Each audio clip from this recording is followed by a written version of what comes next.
인자하심이 영원하고 진실하심이 대대 이르도록 변함이 없으신 하나님 아버지, 지난 한 주간 동안도 지난 반년 동안 저희를 인도하시고 주의 언약의 말씀에 근거하여 지켜주신 그 은혜에 진심으로 감사를 드립니다. 주께서 삼라만상과 삶의 모든 인연들을 통해 당신의 사랑의 섭리를 드러내 주셨사오니 오늘 우리가 이렇게 존재함과 은혜로이 구원되었음과 하나님 나라의 완성을 감사함으로 묵상하며 예배하게 하여 주옵소서. 모든 것이 하나님의 은혜요 감사할 일뿐임을 깨닫고 새로운 기쁨과 감사가 넘쳐나는 예배가 되게 하옵소서. 시종을 의탁드립니다. 예수님의 이름으로 기원하옵나이다. 아멘.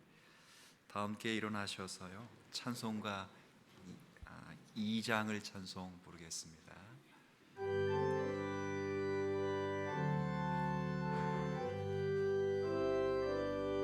찬양 성부 성자 성령 상응이 일체께 영원 무궁하기까지 영광을 돌리세 영광을 돌리세.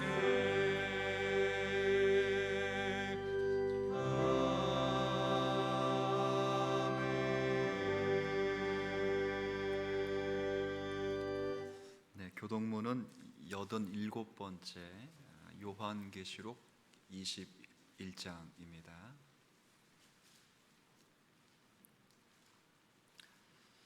또 내가 새 하늘과 새 땅을 보니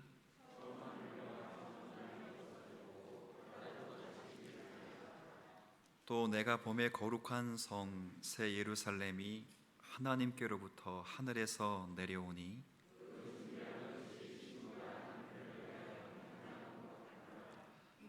내가 들으니 보좌에서 큰 음성이 나서 이르되 하나님이 그들과 함께 계시리니 그들은 하나님의 백성이 되고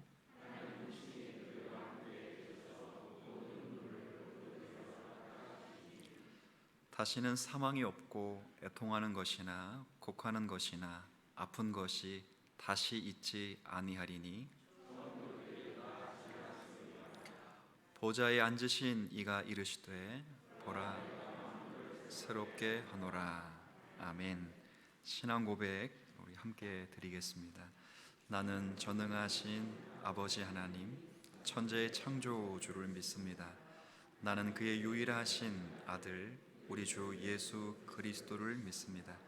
그는 성령으로 잉태되어 동정녀 마리아에게서 나시고 본디오 빌라도에게 고난을 받아 십자가에 못 박혀 죽으시고 장사된 지 사흘 만에 죽은 자 가운데에서 다시 살아나셨으며 하늘에 오르시어 전능하신 아버지 하나님 우편에 앉아 계시다가 거기로부터 살아있는 자와 죽은 자를 심판하러 오십니다.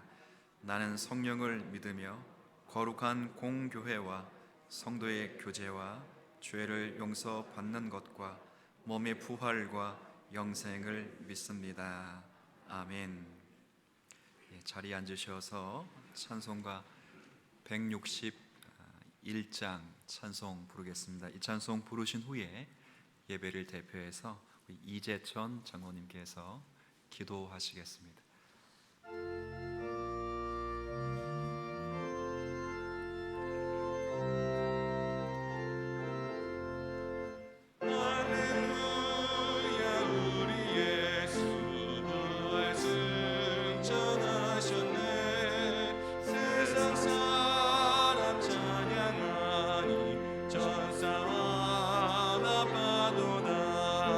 구주 예수 부활하사 사망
우리와 함께 하시는 거룩하신 하나님 아버지, 저희들을 자녀 삼으셔서 예배를 허락하시니 하나님 영광 받으시옵소서. 이 어려운 시기에도 구별된 삶을 살아 하나님 자녀로 택하여 주신 은혜에 큰 힘으로 위로받으며 살게 하시니 또한 감사드립니다. 저희 사는 가운데 잘못한 부분 하나님 용서하여 주시옵소서. 세상 어려움에도 하나님 믿는 성도는 당당하며 두려움 속에 떨지 않도록 인도하시어 위기를 기회로 바꾸는 저희에게 도와주시옵소서.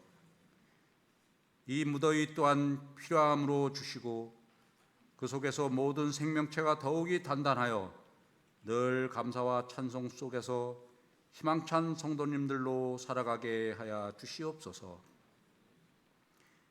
이 나라 민족 자유와 시장 경제로 우뚝 서 개국 이래 하나님의 사랑과 축복이 많은 나라로 키워주셨고 하나님을 잘 믿는 믿음의 나라 주심을 감사드립니다. 한반도의 반으로 세계 속에서 우뚝 서게 하시고 이제 남은 북쪽의 선한 민족 하나님 구원하여 주시옵소서. 억압과 자유 말살로 하나님께 기도할 수 없도록 고통을 주는 악한 집단 속히 제하시어 자유로움으로 노력하는 국민의 나라로 거듭나 통일되게 하여 주시옵소서.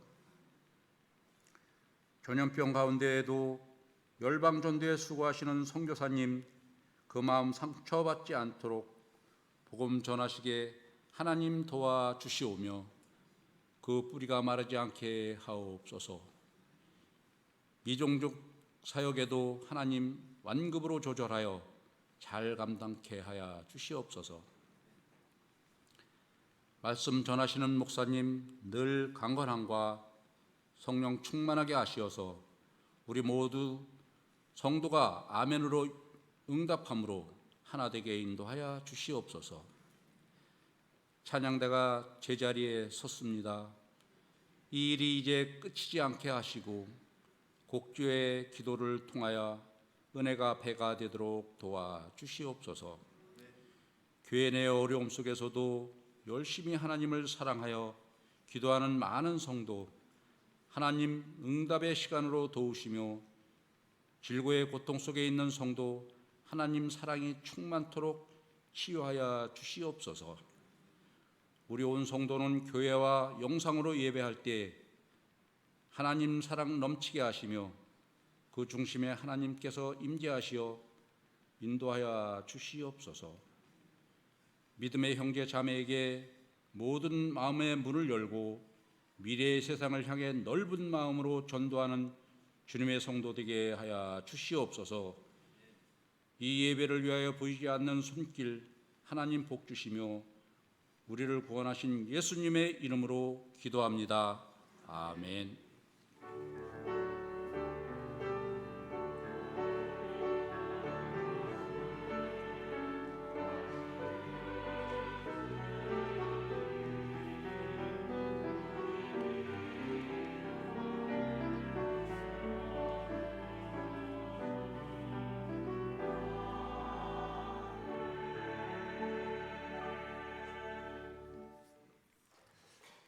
말씀은 마가복음 16장 1절부터 11절까지 말씀입니다.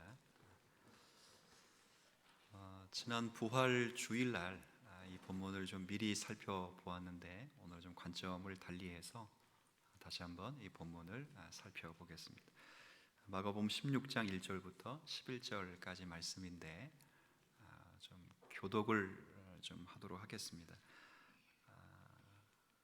안식일이 지남에 막달라 마리아와 야고보의 어머니 마리아와 또 살로메가 가서 예수께 바르기 위하여 향품을 사다 두었다가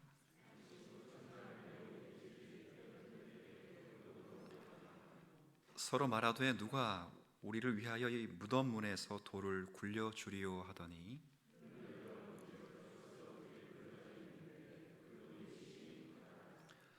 무덤에 들어가서 흰옷을 입은 한 청년이 우편에 앉은 것을 보고 놀라매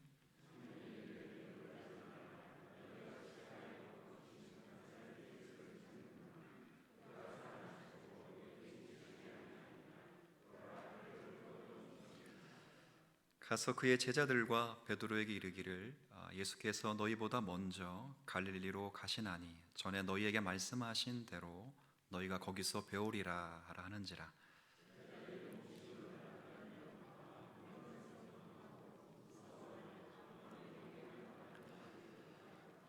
예수께서 안식 후 첫날 이른 아침에 살아나신 후 전에 7 귀신을 쫓아내어 주신 막달라 마리아에게 먼저 보이시니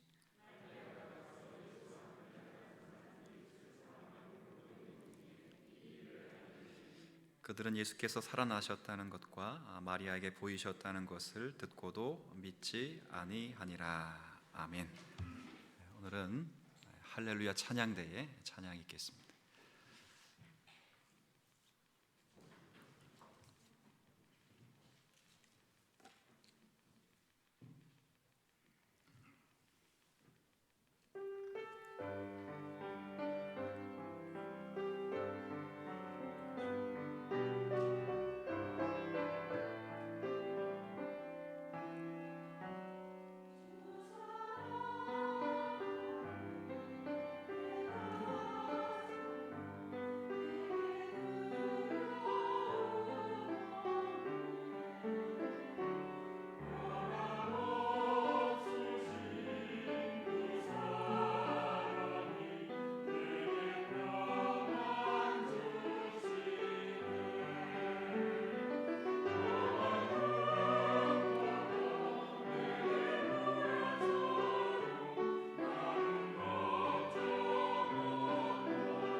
아멘. 우리 하나님께 영광의 박수, 우리 감사의 박수, 축복의 박수 감사합니다. 이렇게 몇 달 만인지는 모르겠는데 굉장히 가슴이 뭉클했습니다. 그리고 또 참느라고 또 고생도 했습니다. 감사하고요.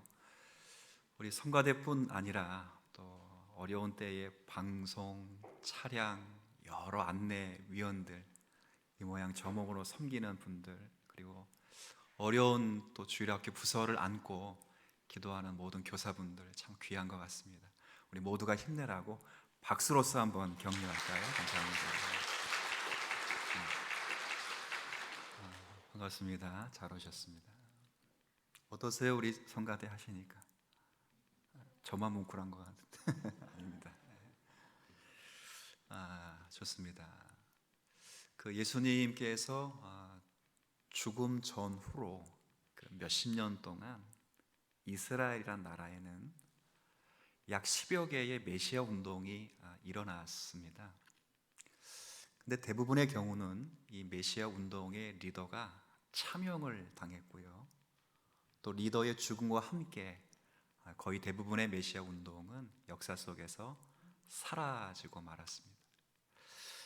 그런데 이 10여 개 운동 중에서 리더가 죽은 후에도 그 운동이 와해되지 않은 운동이 딱 하나 있는데요. 이 운동은 와해되기는커녕 오히려 활짝 꽃을 피웠습니다.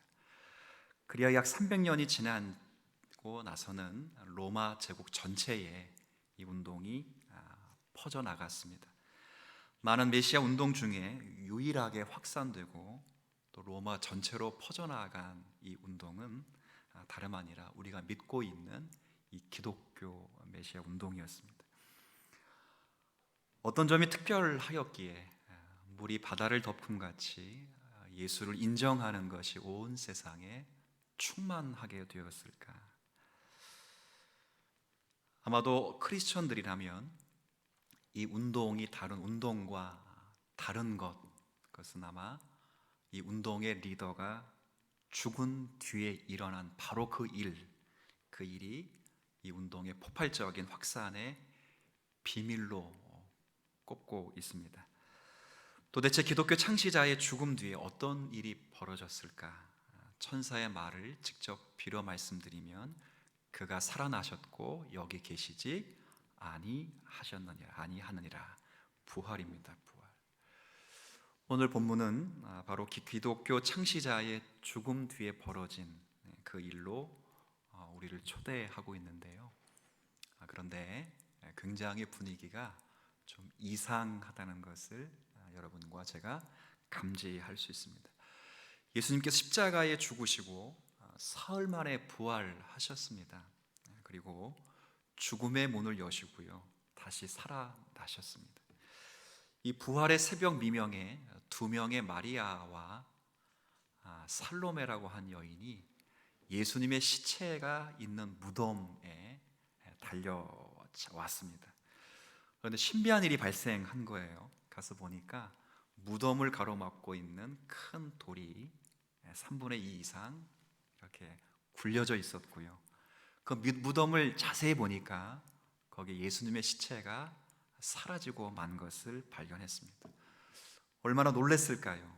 무덤을 막고 있는 큰 돌이 굴러져 있는데 그 안에 예수님의 시체가 없으니까 이 여인들이 얼마나 놀랐을까요? 이 여인은 곧장 사복음서의 기록을 이렇게 살펴보면 이 놀란 여인들은 급히 베드로와 요한을 찾아갑니다. 베드로와 요한을 찾아가서 예수님의 시체가 사라졌다는 것을 이야기해요. 베드로와 요한이 급히 달려옵니다. 정말 예수님의 시체가 사라졌을까 하는 마음을 갖고 찾아와서 무덤 안을 들여다보니까 정말 예수님의 시체가 사라진 거예요. 비로소 베드로 요한이 이 여인의 말을 믿었더라라고 합니다. 문제는 그냥 돌아갔다는 거예요. 베드로 요한이 시체가 확인된 것을 보고 아마 무서워서 돌아갔을 것입니다. 근데 거기에 돌아가지 못하고 하염없이 앉아서 울고 있었던 한 여인이 있었는데 그 여인의 이름이 바로 마리아라는 여인이고, 이 여인이 예수님의 시체가 없어진 것으로 인해서 한참을 울고 있었습니다. 시간이 좀 지나고 한참을 울고 있을 그 당시, 시간이 지난 후에 다시 무덤 안을 보니까 흰옷 입은 한 청년이 손짓을 하는 것을 보았습니다. 자신을 향해 손짓하자 마리아가 다시 예수님의 시체가 누워있던 곳으로 찾아갔죠. 그리고 그 천사가 이야기를 하는 것입니다. 바로 그 천사가 하는 이야기가 오늘 본문에 이렇게 소개해 두고 있습니다. 6절과 7절 한번 같이 한번 읽어볼까요? 자, 같이 읽습니다. 시작. 저는 이르되 놀라지 말라. 너희가 십자가에 못 박히신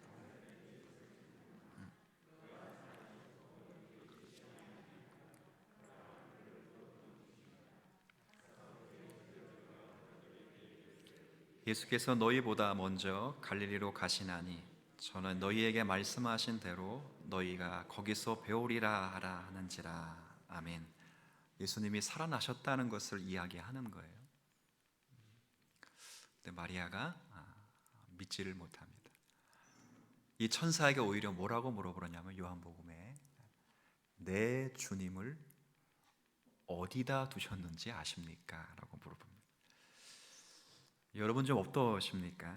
기독교 창시자의 죽음 뒤에 벌어진 이 영광스러운 일로 우리를 초대하고 있는데 그 분위기가 굉장히 좀 제게는 이상합니다. 예수님의 시체가 감쪽같이 사라졌다고요.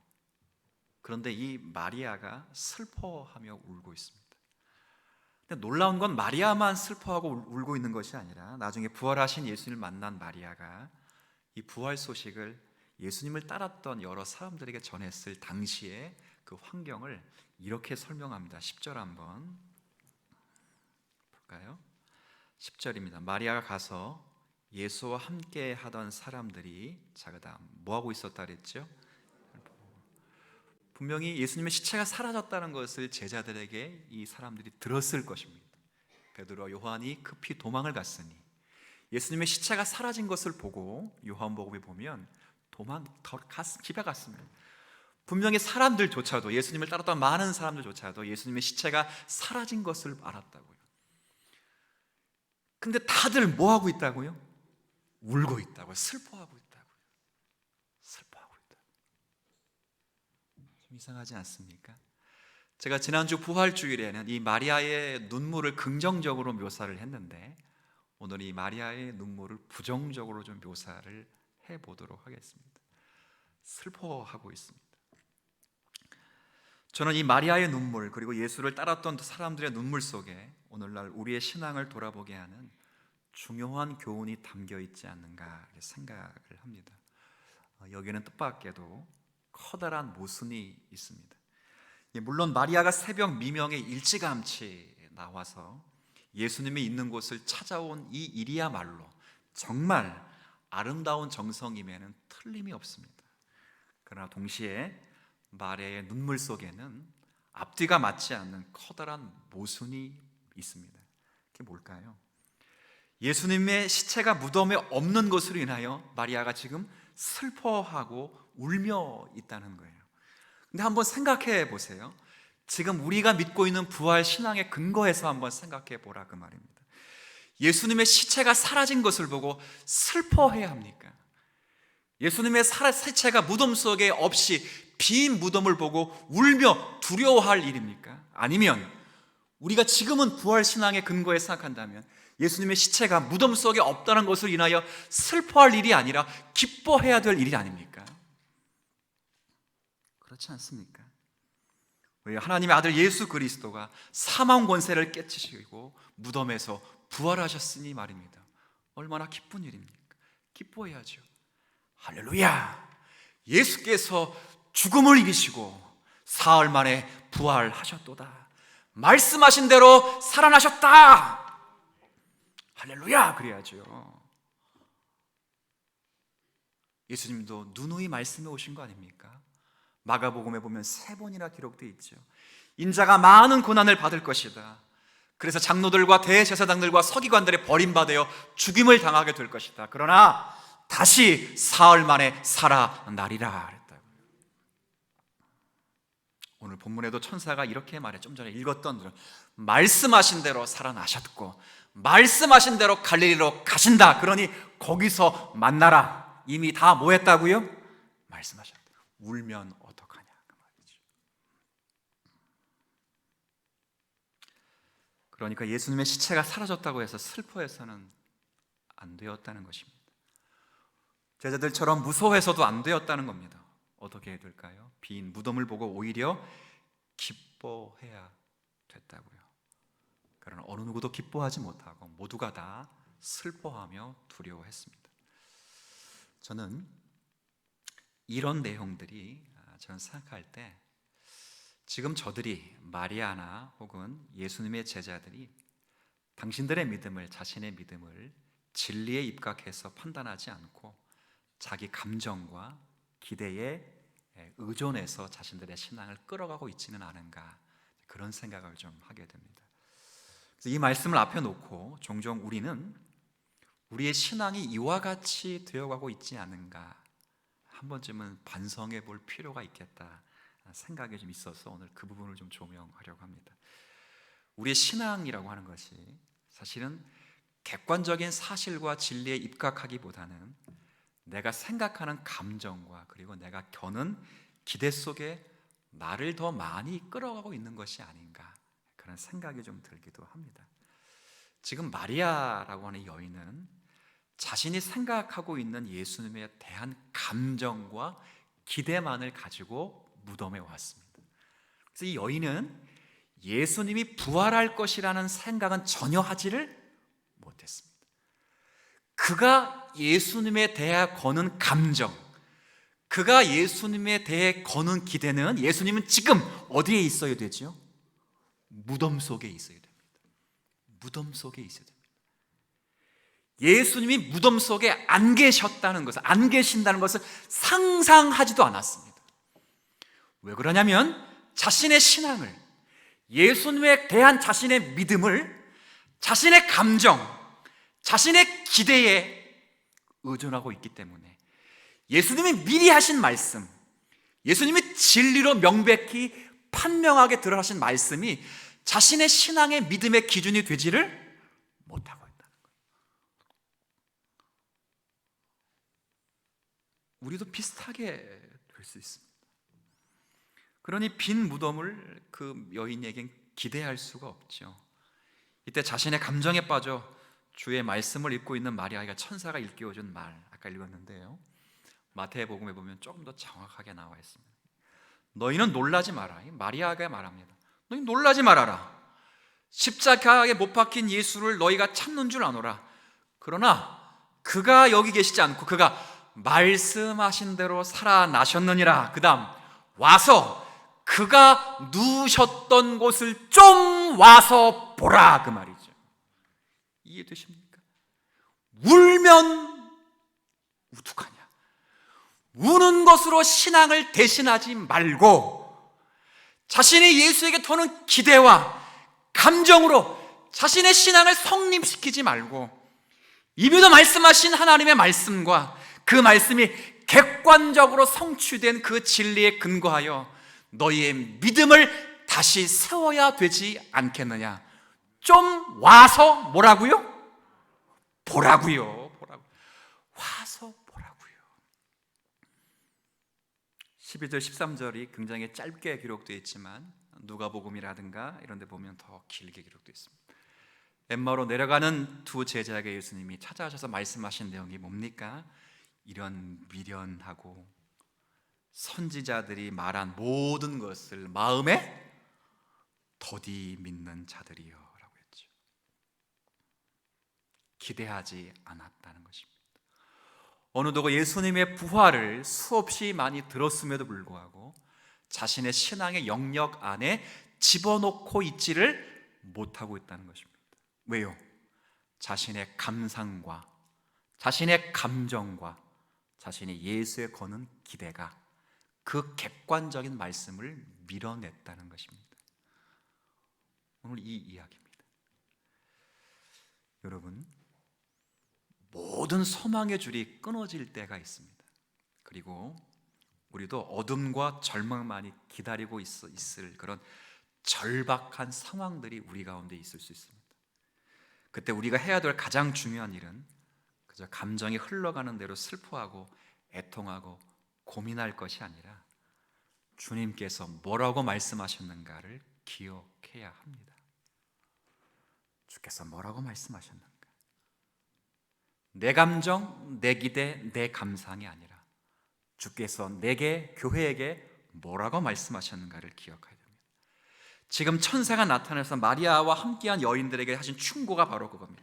이전에 제발 주님이 너에게 뭐라고 말씀하셨는지 좀 기억해 봐라. 그리고 와서 좀 봐라. 조금 전에 설명했듯이 엠마로 내려가는 두 제자에게 예수님이 하신 말씀도 그겁니다. 미련하고 선지자들이 말한 모든 것을 마음에 더디 믿는 자들이요. 무슨 말입니까? 신앙은요, 자신의 감상과 기대를 의지하는 것이 아니라 객관적 사실과 진리를 의지해야 하는 것이다 라는 이야기를 하는 겁니다. 가끔 교회 가운데 보면, 저는 사실 가끔 만났어요. 세례받기를 망설이는 분이 계십니다. 세례 교육을 통과도 하시고, 세례 교육 때 예수님이 나의 구주, 나의 하나님, 나의 죄 때문에 십자가를 지고 사흘 만에 부활하셨다는 것을 인정을 다 하면서도, 믿으면서도, 나의 구주로 고백을 하면서도 세례를 받으시겠습니까? 라고 물어보면 세례를 못 받을 것 같습니다, 자신이 없습니다 라고 말하는 분들이 종종 있습니다. 그래서 제가 물어봅니다. 왜 세례 받기를 망설이십니까? 라고 물어보면 뭐라고 말하냐면 아직 제가 부족합니다 라고 말합니다. 여러분, 이 대답이 멋지게 들리십니까? 목사님, 제가 아직 담배를 끊지 못했습니다.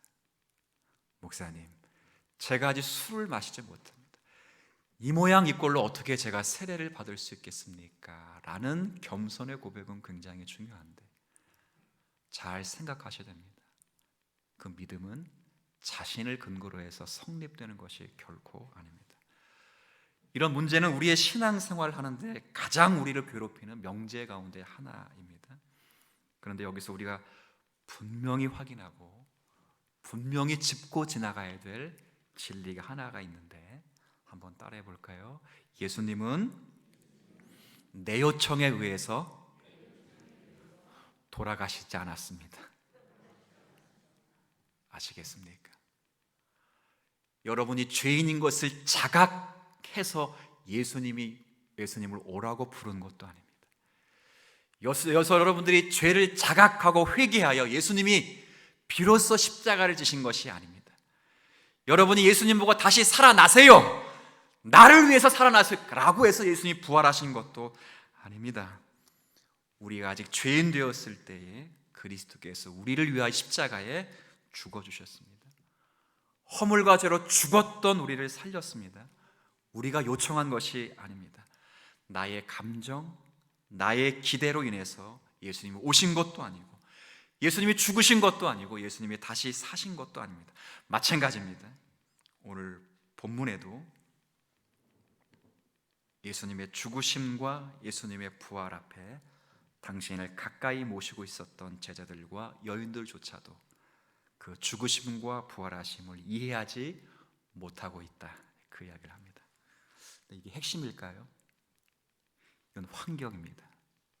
핵심은 이해하고 있지는 못하나 그러나 그럼에도 불구하고 그들은 이미 주님의 제자들이었고 그리고 이미 그들은 주님의 일을 시작한 사람들이고 믿음 안에 있는 사람들이다, 이렇게 부활로 이해를 하는 겁니다. 이들의 믿음 생활의 시작이 그들의 믿음의 내용을 전부를 알고 있다거나 그 믿어야 될 믿음의 깊이를 전부 통찰하고 있었던 것은 아니었다는 것을 여러분이 기억하셔야 돼요. 마찬가지로 여러분이 하나님의 자녀로 부름받을 때 우리가 믿어야 될 모든 것을 알고 있거나 그 믿음의 내용을 전부 깨닫기 때문에 여러분이 부름받은 것이 아니라 먼저 여러분을 조건 없는 사랑에 의해서 불러주셨다는 사실을 확인하셔야 됩니다. 그리고 부름받은 것이 완성되기까지 우리의 인생을 지금도 하나님께서 간섭하고 계신다는 사실을 부활로 우리에게 말씀해 주시는 거라고요. 언제까지 간섭하실까요?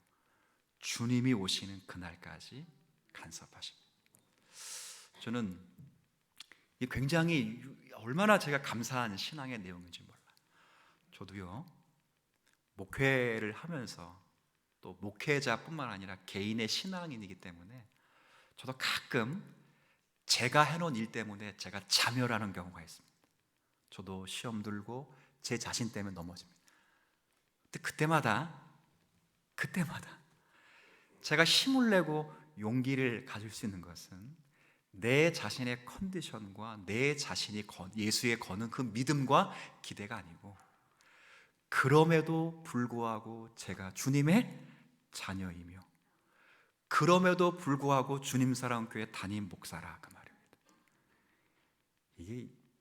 이게 사실은 굉장히 철면피 같은 대화 같은데 굉장히 놀라운 진리의 말씀입니다. 우리의 신앙은 여러분의 믿음을 다 한번 점검해 보시면 여러분의 믿음은 다 여러분 안에 있습니다. 안에 있습니다. 내가 예수께 얼마나 충성을 했느냐, 내가 예수께 얼마나 불충을 했느냐. 충성을 하면 좀 가슴이 쫙 펴집니다. 설교에서 설교가 대박이 났습니다. 그럼 점심이 맛있습니다. 내 설교를 했는데 모든 성도들이 다 주무셨습니다. 그러면 밥이 목구멍으로 넘어가지를 않습니다. 전부 우리 안에 있습니다. 우리 안에. 우리는 다 그렇습니다. 전부 예수에게 대한 감정, 기대가 우리의 신앙에 굉장히 중요한 주춧돌로 있습니다. 마리아가 그랬다고요. 제자들이 그랬다고요. 그래서 뭘 못 보냐면 빈 무덤의 꼴을 못 보는 것입니다. 꼴을 못 보는 것입니다. 예수님이 빈 무덤을 3번씩이나 강조했는데 그들의 신앙이 자신의 신앙 안에 갇혀서, 예수에 대한 기대, 감정에 갇혀서 진리의 말씀이 말씀되는 현실을 누리지 못합니다. 누리지 못하는 자가 최종적으로 하는 게 결국 뭐밖에 못한다고요? 울어제끼는 것밖에 못한다고요. 천사가 뭐라 말합니까? 울지 말아라. 니네가 울 때냐 지금? 와서 좀 봐라 이것들아. 너희의 신앙을, 너희의 믿음을 너희를 기준하지 말고 너희가 아직 죄인 됐을 때 너희를 위하여 죽으신 그리스도의 사랑과 너희들이 기대하지도 못하는 방식의 하나님의 승리하신 그 부활이 지금도 살아계신 하나님 우편 보좌에서 모든 택자들을 간섭하고 있느니라. 언제까지? 주님이 오시는 그날까지, 그 말입니다. 그게 우리의 신앙의 근거여야 됩니다. 제가 이야기를 하나 할 텐데 한번 들어보십시오. 기독교가 아닌 세상의 차이를 제가 이번에는 이렇게 설명하겠습니다. 기독교와 세상의 차이 중에 하나는 진리가 어디에 있느냐라는 것입니다. 기독교는 진리가 내 안에 없다는 종교입니다. 그래서 계시의 종교입니다.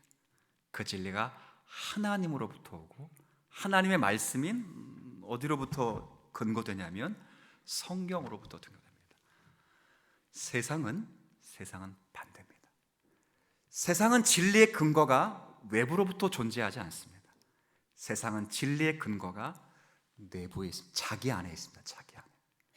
대표적으로 한번 생각해 볼까요? 동성애를 생각해 보십시오. 동성애를 우리가 그렇게 반대하는 것은 내가 싫어서가 아니라 사실은 내가 싫은 것 이면에 기독교가 그렇게 반대하는 것은 동성애를 판단하는 진리의 근거가 내 안에 있지 않고 어디에 있지요? 밖에 있습니다. 하나님께 있고 성경에 있습니다. 진리의 근거가 밖에 있기 때문에 내 사고를 넘어 진리의 근거의 기준에서 반대하는 거죠. 그러나 세상은 동성애를 판단할 때 진리의 근거가 밖에 있는 게 아니라 어디에 있어요? 안에 있기 때문에 내가 좋으면 찬성하고 내가 싫으면 반대하는 것입니다. 놀랍게 세상은 교회에게 걸어오는 싸움은 그겁니다. 이 빙신들아, 진리의 근거를 왜 밖에서 찾느냐? 니들이 그렇게 바보냐? 우린 휴머니즘, 인문주의, 인간관계, 그리고 모든 토탈에서 이미 이성으로 자신이가 이성으로 진리를 충분히 소유할 수 있는 자격이 되었다. 그러니 교회 너희들도 진리의 기준을 밖에서 찾지 말고 안에서 찾으라. 안에서. 교회가 이런 위협들을 끊임없이 당하고 있습니다. 교회가 진리를 밖에서 찾지 않고 안에서 찾으면 교회는 자멸하게 됩니다. 자멸. 세상이 교회를 무너뜨려서 자멸하는 것이 아니라 교회가 자기 스스로를 생각하는 것 때문에 자멸합니다. 부족하거든요. 세상이 손가락질하지요. 야! 너희들이 그 모양 그 꼴하고도 하나님의 교회냐? 네가 그런 꼬라지를 갖고 하나님의 자녀고 구원받은 백성에 말할 수 있느냐? 물어요. 그러면 자기 자신을 보면 자멸한다고요. 그때 여러분 이렇게 말하면 돼요. 이렇게. 제가 대신할게. 하려고 했는데 한번 눈치를 보는 것은 욕이 나갈 뻔해가지고. 그래 이 새끼야. 그래도 예수님은 십자가에 죽으시고 다시 사흘 만에 부활하셨다. 이게 우리의 신앙입니다. 여기에 우리의 신앙의 기초가 되지 않으면 우리의 신앙은 마리아와 제자들처럼 자멸하게 됩니다. 주님의 부활하심은 바로 이 자멸로 갈 수밖에 없는 개인의 신앙의 영역을 부활하신 주님께서 멀리 끌어올리셔서 당신의 선하심으로 그 영광스러운 그날까지 세워 가시기를 원하여 기대하지도 않은 그 부활을 만들어 내신 것입니다. 바울은 이것을 참된 소망이라고 말합니다. 볼까요? 자, 고린도전서 15장 말씀을 보시죠. 짧습니다. 앞에 있습니다. 15장 23절 한번 읽어주시겠습니까? 시작. 그러나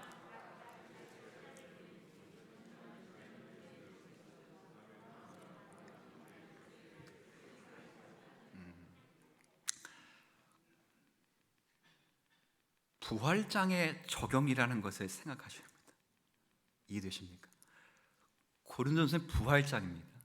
부활장을 적용을 어떻게 하는지 보십시오. 예수님 부활하셨다. 뭘 의미하냐? 각각 자기 차례가 있다는 것을 선포하신 것이다. 처음은 누구라? 다음은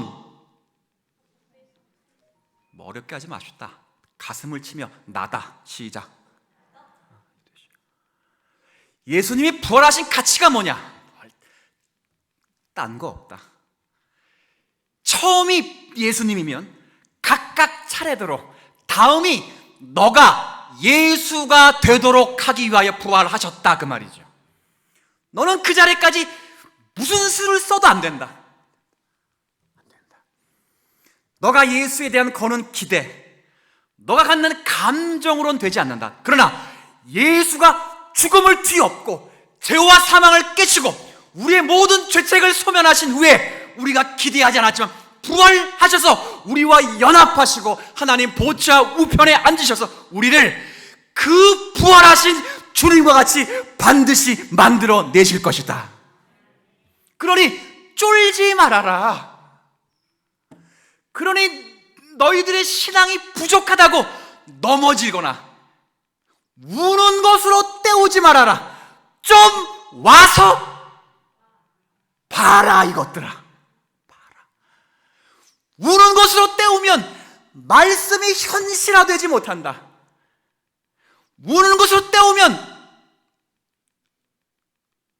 신앙이 멋있는 것처럼 보이지만 면피에 그러다. 기대와 달리 예수님은 부활을 하셨다. 뭘 의미하냐? 좋든 싫든 예수가 부활했으니 다음은 누구라? 아까 우리가 아니고 칠할했습니다. 오늘은 다음은 누구라? 나입니다. 여러분이 죄송합니다.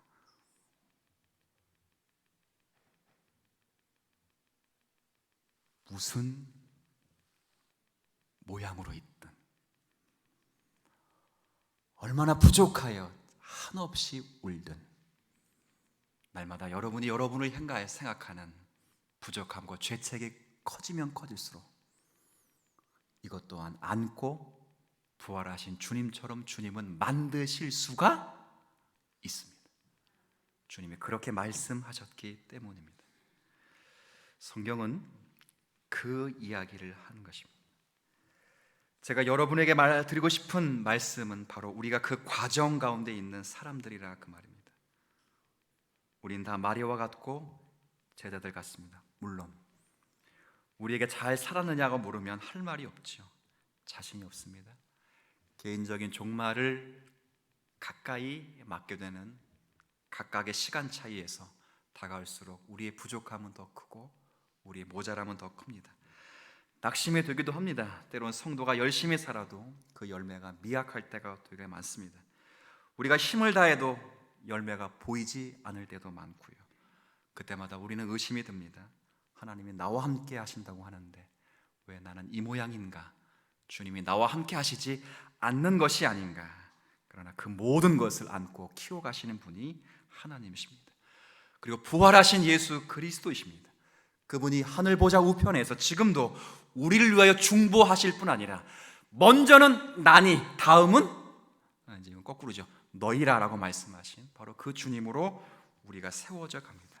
이 확신이 우리 가운데 있어야 됩니다. 그 확신의 근거가 오늘 내가 그리스도께 가지는 감정도 아니고요, 기도도 아니고 객관적인 사실과 하나님의 하나님 되심이어야 합니다. 여러분은 좀 어떠신지요? 여러분이 주님께 기여한 것이 있고 주님께 치른 것이 있기에 안심하고 있는 신앙의 수준인가? 아니면 늘 자신 없는 신앙에 전전긍긍하는 모습은 아닌가 생각해 보면 좋겠습니다. 그때마다 엎드릴 때마다 주인인 것을 고백하는데 그 고백이 반복될 때마다 알 수 없는 좌절감에 빠져가는 모습은 아닌가. 그러나 여기서 확실히 해야 될 것은 여러분이 하나님의 자녀 된 것은 예수 그리스도를 보내신 하나님의 사랑과 긍휼로 말미암았다 하는 사실입니다. 그러므로 이제 여러분이 경험하거나 여러분이 행위에 그 근거한 자신감을 버려야 합니다. 주님께서 일러주신 말씀에 근거하여 서야 됩니다. 특히 가장 중요한 확신의 기초가 되는 말씀은 주님의 십자가와 부활입니다. 이것이 여러분의 든든한 믿음의 기초가 되어야 됩니다. 아무도 여러분을 흔들 수 없는 것은 내가 나를 지키고 있는 것이 아니라 주께서 여러분과 저를 지키고 계시기 때문입니다. 이런 확신이 우리가 선 기초석이 되어야 된다고요. 바울이 뭐라 말합니까? 그런즉 이 일에 대하여 우리가 무슨 말하리요? 만일 하나님이 우리를 위하시면 누가 우리를 대적하리요? 자기 아들을 아끼지 아니하시고 우리 모든 사람을 위하여 내주신 이가 어찌 그 아들과 함께 모든 것을 우리에게 주시지 아니하겠느냐? 누가 능히 하나님께서 택하신 자들을 고발하리요? 의롭다 하신 이는 하나님이시니 누가 정죄하리요? 죽으실 뿐 아니라 다시 살아나신 이는 그리스도 예수시니 그는 하나님 우편에 계신 자요 우리를 위하여 간구하시는 자시니라. 누가 우리를 그리스도의 사랑에서 끊으리요? 환난이나 곤고나 박해나 기근이나 적신이나 위험이나 칼이라. 누가 우리를 그리스도의 사랑에서 끊어낼 수 있겠습니까? 여러분의 절망이 여러분을 하나님의 사랑에서 끊을 수 없습니다. 여러분의 죄책감이 하나님의 사랑에서 끊을 수 없고요, 여러분의 못남조차도 끊을 수 없습니다. 내가 확신하노니 사망이나 생명이나 천사들이나 권세자들이나 장래일이나 현재일이나 능력이나 높음이나 깊음이나 다른 어떤 피조물이라도 우리 주 그리스도 예수 안에 있는 하나님의 사랑에서 끊을 수 없느니라. 이것이 신자가 누리는 믿음의 근거이고 확신의 근거인 줄 아시고, 이 확신의 근거가 여러분이 거는 감성과 기대와 감정 위에 있어서 그 믿음의 말씀을 체험하는 신앙으로 살아낼 수 있는 오늘의 말씀이 되시기를 주의 이름으로 부탁을 드리겠습니다. 하나님 아버지, 자기 감정에 사로잡혀서 주의 말씀을 잊어버리는 어리석은 그 미련한 모습에 빠지지 않도록 저희들을 인도해 주시길 원합니다. 우리가 하나님의 자녀 된 것은 예수 그리스도를 보내신 하나님의 사랑과 긍휼로 말미암은 것입니다.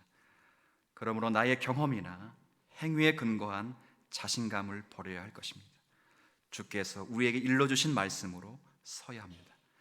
특히 가장 중요한 확신의 기초는 주님께서 십자가에 달려 죽으심과 다시 사망 권세를 깨신 부활에 있다는 사실을 기억하게 하여 주옵시고, 이 십자가 부활이 신자의 든든한 믿음의 기초가 되게 하여 주옵소서.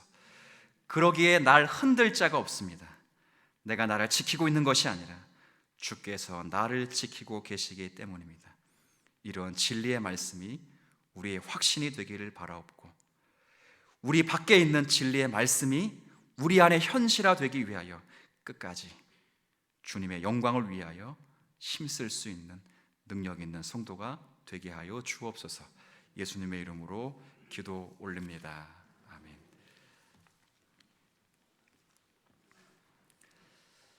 네, 우리 찬송가 449장 우리 찬양 부르겠습니다.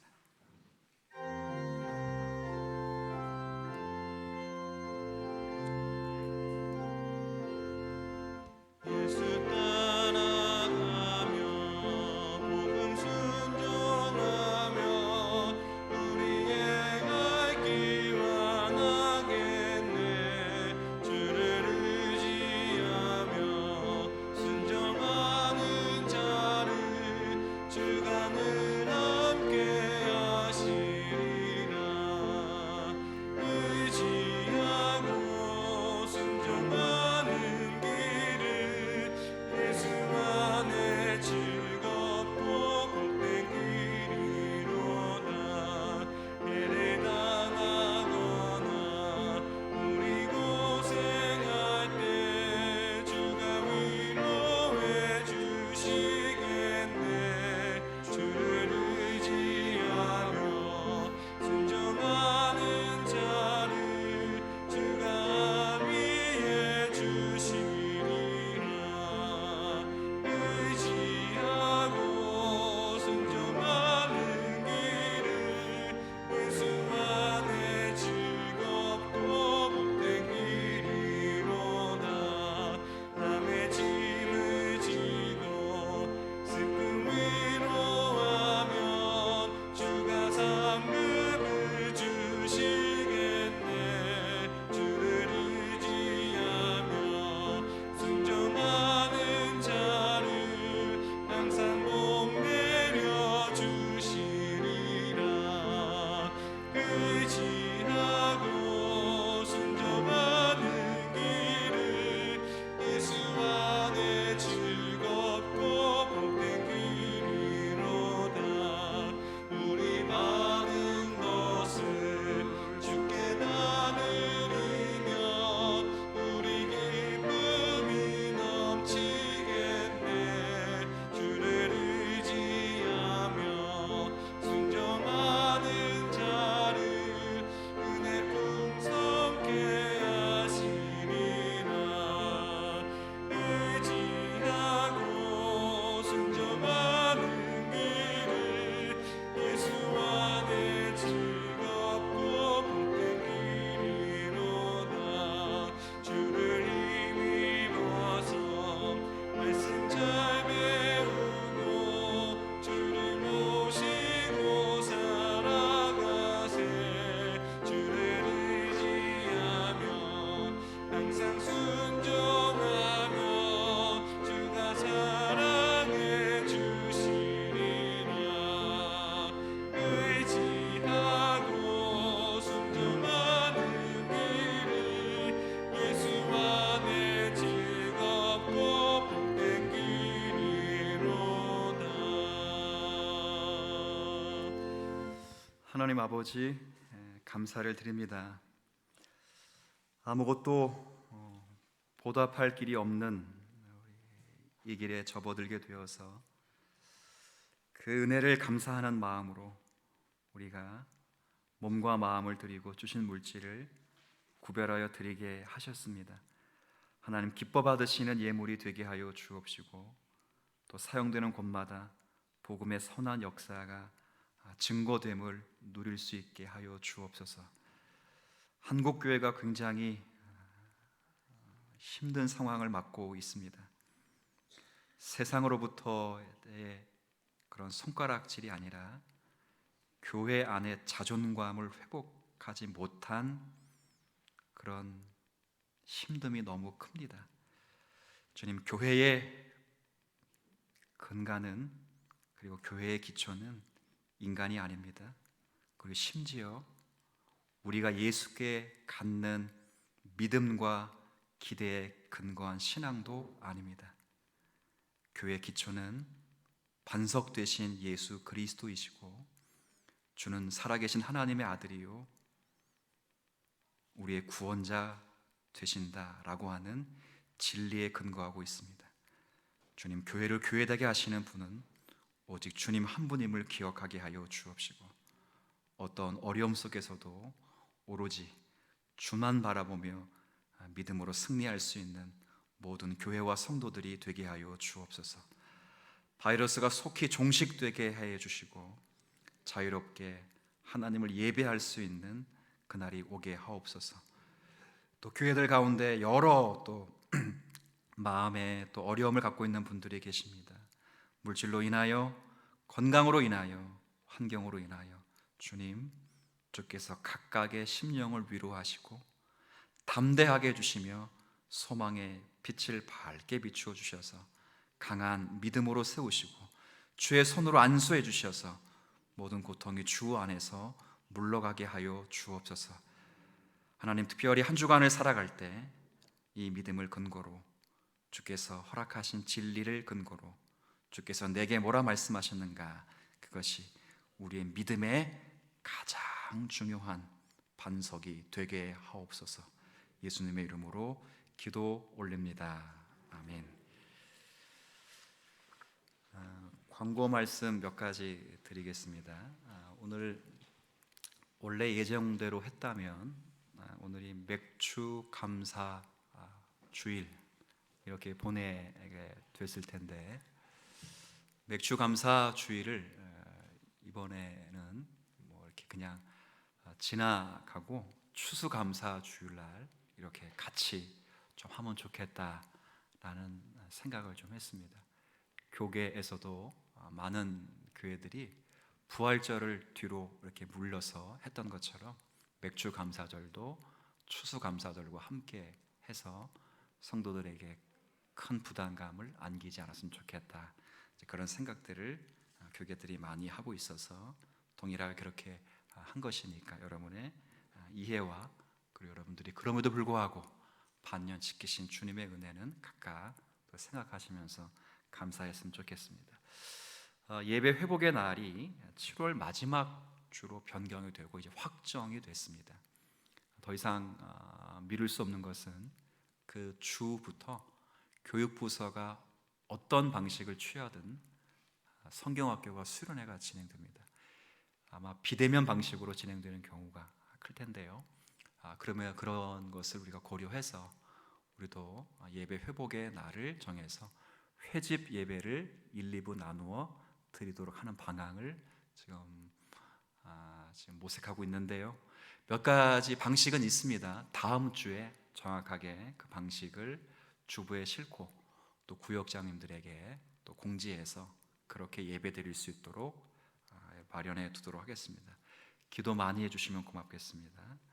또 교육자 동정, 또 성도 동정에 우리 이사하신 우리 조정원 안수집사님, 유인희 권사님이 또 가까이 이사해서 또 이렇게 예배당 또 잘 나오실 수 있도록 이사했습니다. 축하드리고 행복한 또 보금자리가 되었으면 좋겠습니다. 우리 다 함께 일어나셔서 찬송가 620장 찬양하고 축도함으로 마치겠습니다.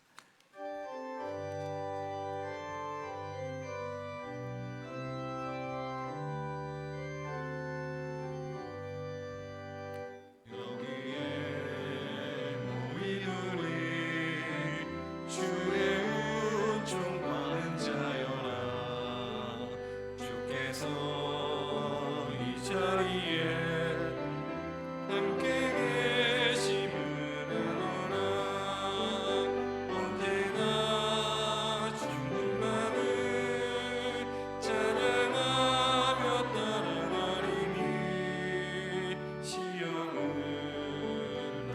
대로 함께 계심을 믿노라. 이민은 너울 굳세라. 주가 지켜주신다. 오는 밤에도 주의 말은 인도하여 주신다. 지금은 주 예수 그리스도의 은혜와 하나님 아버지의 크신 사랑과 성령 하나님의 내주하심과 교통 감화하심이 거룩한 주의 날을 맞이하여 우리의 신앙을 넘어 부활하시고 승리하시고 그 명백한 사실로 인하여 우리가 지금도 주님처럼 변화되고 있다는 사실을 깨닫고 그 안에 참된 확신과 평안과 소망을 누리며 살기를 다짐하는 모든 성도들의 심령과 가정과 교회 위에 이제로부터 영원까지 함께 하시기를 축원하옵나이다. 아멘.